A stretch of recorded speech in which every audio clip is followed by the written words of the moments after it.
नमस्कार शेतकरी बंधूंनो, मी प्रवीण पवार, सुखकर्ता कृषी विकास केंद्र कोळगाव। शेतकरी बंधूंनो, आज आपण आलो मनाठा शिवारामध्ये। आपण एका तुरीच्या प्लॉटला व्हिजिट केलेली आहे। आपण प्रगतशील शेतकऱ्याचा पहिले परिचय घेऊ। नमस्कार सर। नमस्कार सर, आपलं नाव सांगा मला। पंजाबराव मोतीराम सूर्यवंशी। आणि मोबाईल नंबर सांगा सर आपला। 7020 33 48 20। आणि आपलं गाव सांगा सर। मनाठा तालुका हातगाव जिल्हा नांदेड। सर, च्या प्लॉटला आपण आधी एक व्हिडिओ केला होता।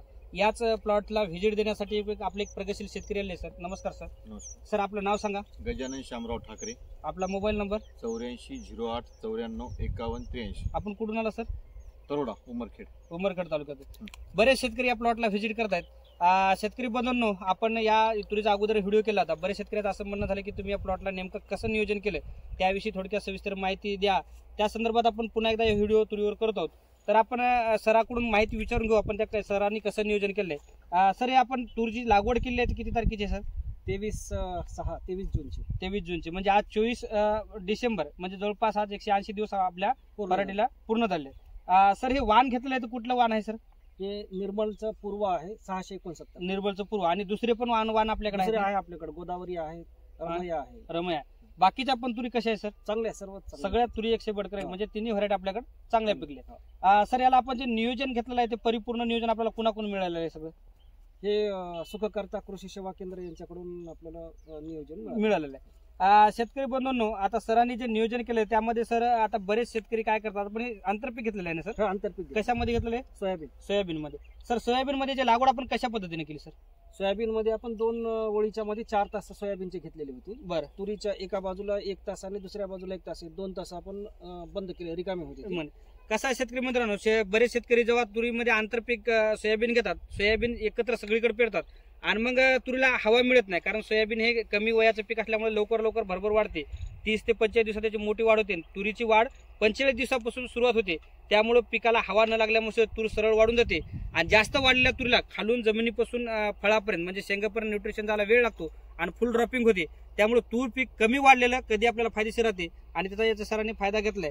सर, याची आपण शेंडी खुंडी किती वेळेस केली? 2 वेळा केली। किती दिवसाला केली? एक 35 दिवसाला आणि दुसरी 75। 2 शेंडे खुंडी केले। सर, याला ड्रेचिंग आपण किती केलेलं आहे? 2 ड्रेचिंग केल्या ट्रायकोडर्मा। ते किती दिवसाला केले? 30 दिवसाला एक आणि 60 दिवसाला। 30 दिवसाला आणि 60 दिवसाला। शेतकरी बंधूंनो, 2 शेंडे खुंडी 2 ड्रेचिंग आपण प्रिव्हेंटिव्ह मध्ये घेतलं। याचं कारण म्हणजे तुरीवर जे उधळी रोग येतो, फायटोप्टेरा नावाचा जो रोग येतो किंवा इतर काही आजार जे बुरशीजन्य आजारामुळे तूर आपल्याला मोठ्या प्रमाणामध्ये उत्पादनात घट होते, हे रोग मुळात पिकावर बळावू नये, याच्यापासून आपलं भविष्यात नुकसान होऊ नये यासाठी आपण प्रिव्हेंटिव्ह म्हणून आपण शेतकऱ्या बंधूला 2 ड्रेचिंग दिल्या होत्या। अतिशय पद्धतीने त्याचा फायदा आपल्याला झालेला आहे। आणि आपण खताचं जे नियोजन केलेलं आहे, याच्यामध्ये सुरुवातीला खत सोयाबीन सोबत 10-26 दिलं आणि नंतर सोयाबीन निघाल्याच्या नंतर 10-26 2 डोस 10-26 आपण खताचे दिलेले। बरं, आता याच्यानंतर जे आपण नियोजन केलेलं आहे, आपण याच्यानंतर फवारण्या किती घेतल्या सर? फवारणी आपण सोयाबीन निघाल्याच्या नंतर 2 फवारणी घेतल्या। शेतकरी बंधूंनो, आपल्याला ज्यावेळेस सोयाबीन काढलं त्यावेळेस तुरीची कंडिशन कशी होती सर आणि आता कशी वाटते सर तुम्हाला? सोयाबीन काढल्यानंतर तुरीची कंडिशन अतिशय वीक होती। आपण काढण्याच्या मूड मध्ये होतो, परंतु आपण मार्गदर्शन केल्यामुळे मग ती आपण म्हणजे तूर आपण प्लॉट काढून टाकण्याच्या ऐवजी ठेवून दिली। शेतकरी बंधूंनो, तूर अतिशय लहान होती, इतर शेतकऱ्याच्या खूप मोठ्या तुरी होत्या। शेतकरी बांधवाला थोडंसं उत्पादन होणार नाही असा ट्रस्ट होता, पण आपण शेतकरी बांधवाला तूर काढू ठेवू दिली नाही। थोडंसं रान हलका आहे, म्हणजे हा थोडासा डोंगराळ भाग आहे, त्याच्यामुळे शेतकरी बंधूची तूर अशी डेव्हलप झाली नव्हती। पण आपण याच्यावर 2 स्प्रे दिले होते।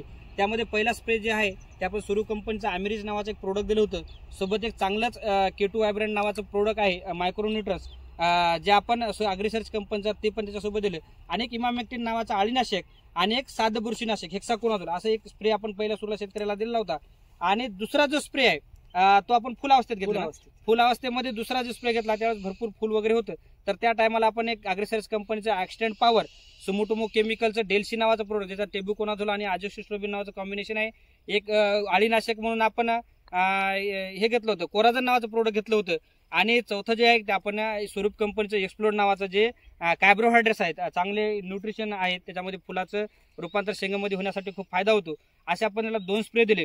त्याच्या 2 स्प्रे नंतर सर शेतकरी आपलं ही व्हरायटी आणि दुसऱ्या व्हरायटी आपल्याला कसं वाटतंय सर? सगळं उत्पादन चांगलं आहे ना? दुसऱ्या व्हरायटी सुद्धा चांगलं आहे। आता बरेच शेतकरी व्हिडिओ पाहिल्याच्या नंतर सरळ एकच प्रश्न विचारतात आम्हाला की तुम्ही व्हरायटी कुठली आहे आणि नियोजन कसं केलं? असं नसते शेतकरी मित्रांनो, व्हरायटी कुठली असो तुमच्या भागाचा विचार करून तुम्ही व्हरायटी घ्या, जे तुम्हाला रोगाला कमी बळी पडेल, चांगलं उत्पादन देईल, तुमच्या जमिनीची उत्पादकता पाहून व्हरायटी घ्या, जेणेकरून तुम्हाला त्याच्यामध्ये फायदा होईल। व्हरायटी कुठली असो, नियोजन महत्वाचं आहे। शेतकरी बंधूंना लहानपणापासून ते शेवटापर्यंत व्यवस्थित नियोजन केले. आता आपण जेव्हा फवारणी फुलावर होती त्यावेळेस आपण याला तुरीला पाणी दिलेलं नाही सर? हा, पाणी दिलं. सरांना आपण पाणी देण्याची सल्ला दिली होती. सरांना थोडं ट्राय करण्यासाठी 2-4 वेळाच पाणी दिलं ना अगोदर आपण. तुम्हाला कसं वाटलं सर पाण्याचा फरक? पाण्याचा चांगला वाटला. पाणी दिल्याच्या नंतर सेटिंग 2-3 दिवसामध्ये लगेच पूर्ण सेटिंग झाली. झाली. बरेच शेतकरी फुलावर तुरीला पाणी देत नाही, त्याच्यामुळे सेटिंगला प्रॉब्लेम येतो. शेतकरी बांधवांना ट्रस्ट केला, ताबडतोब पाणी दिला आणि त्याचा आपल्याला फायदा चांगला झाला. बरं, एकंदरीत नियोजन तुम्हाला सुख करता तर कसं वाटतंय सर तुम्हाला? म्हणजे जसं पीक पाहून अवस्था पाहून आपल्याला सगळं व्यवस्थित वाटते का? चांगलं एकदम चांगला आहे ना सर? तुम्ही ट्रस्ट करता ना सर सुख? 100%. ठीक आहे. आलेले आमचे प्रगतशील शेतकरी ठाकरे सर आणि सर अतिशय रिटायर गट शिक्षण अधिकारी होते सर. सराची रिटायरमेंट झाली. रिटायरमेंटच्या नंतर त्यांनी शेतीमध्ये रुची दाखवून एवढं असे अतिशय तरुण लाजवेल असं म्हणजे एखाद्या प्रगतशील सुद्धा शेतकऱ्याला लाजवेल अशी शेती करतात. शेतीचा एवढा ट्रस्ट या वयामध्ये असतो. खरोखर स्तुतिप्रिय सरांचं कामगिरी आहे. आपल्याला सराकडून खूप काही शिकायला मिळण्यासारख्या गोष्टी आहेत. ज्या पण शेतकऱ्याला प्लॉटला व्हिजिट करण्याची इच्छा असेल त्यांनी प्लॉट येऊन बघू शकता. आलेल्या सर्व धन्यवाद.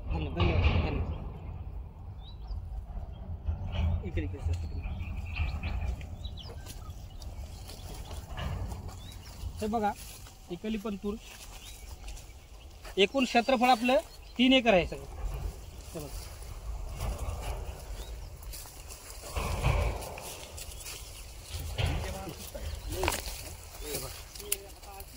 कुठे जरी पाहिली तरी तूर अतिशय दर्जेदार आहे आणि याच्या मागे नियोजन म्हणजे शेतकऱ्याची मेहनत आहे.